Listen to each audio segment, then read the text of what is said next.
Education Innovation Roundtable, hosted at the NUC's Julius Okogie boardroom here in Abuja. The breakout sessions were designed to give government representatives, industry experts, and school heads, among others, the space to co-create solutions and recommend concrete next steps. Participants were randomly divided into 4 groups, each given a focus area and made up of members across all sectors. They discussed key issues among themselves, presented their conclusions through a group representative, and these outcomes were finally solidified into a communiqué and an innovation working group tasked with carrying out the agreed-on solutions. Here are the highlights of those discussions next.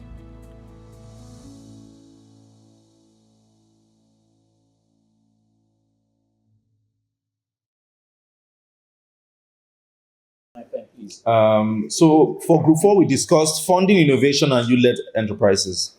There were 4 key insights that drove the conversation for us. The first is that this is very timely because there's now a shared appetite for supporting innovation and entrepreneurship from every stakeholder, from the regulators to the VCs to the hubs. There is now a shared appetite for funding innovation and entrepreneurship.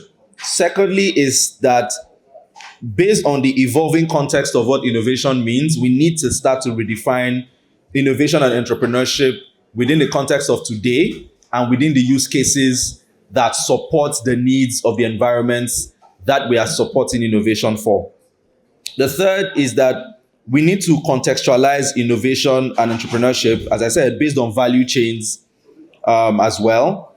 And then we need a shift in our prioritization for investments, because right now it looks like investments in physical infrastructure is more than investment in enterprise development initiatives. Now, based off these insights, we were able to identify 5 challenges as well.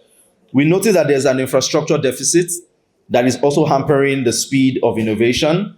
We also acknowledge that university managements, there's no collective shared prioritization of innovation and entrepreneurship by management of universities. There's also untapped youth resources across different regions and across different university stakeholders as well. Then we also noted that poor programming design for innovation and entrepreneurship, because the current innovation and entrepreneurship programs are still purely theoretical. And we also noticed that there is a lack of leadership capacity of young people to actually take ideas to enterprises. And then there's lack of political will for some of the university management as well to drive innovation as a culture within the universities. Now, these are the recommendations that we have. Number 1 is we need to treat alumni engagement as an alternative source of mobilizing capital to drive innovation, because you understand that there's already limitation of resources, right, for universities. Secondly is that we need to also be very keen on partnerships with innovation hubs in the design, establishment, and management of these enabling environments that drive innovation. So it can be the CEDs and the sorts.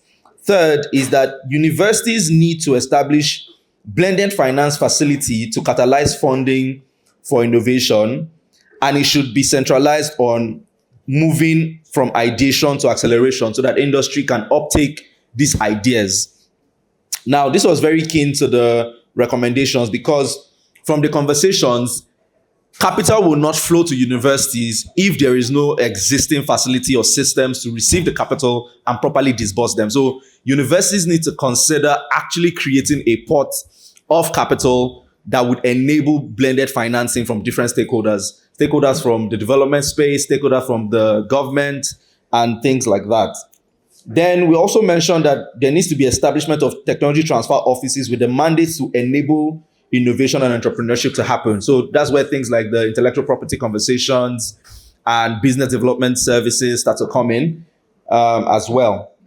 Now, what are the outcomes that these recommendations would lead to? Number 1 is that sustainability or liquidity for sustainability would come from the success stories that these efforts would bring. So if we're able to get more young people to innovate and they're able to scale from ideation to acceleration to growth, When universities take part in that, equity, debt, whatever instrument, it becomes a liquidity. When in whatever liquidity event that happens, it becomes a sustainability model for not just the innovation centers, but the universities themselves.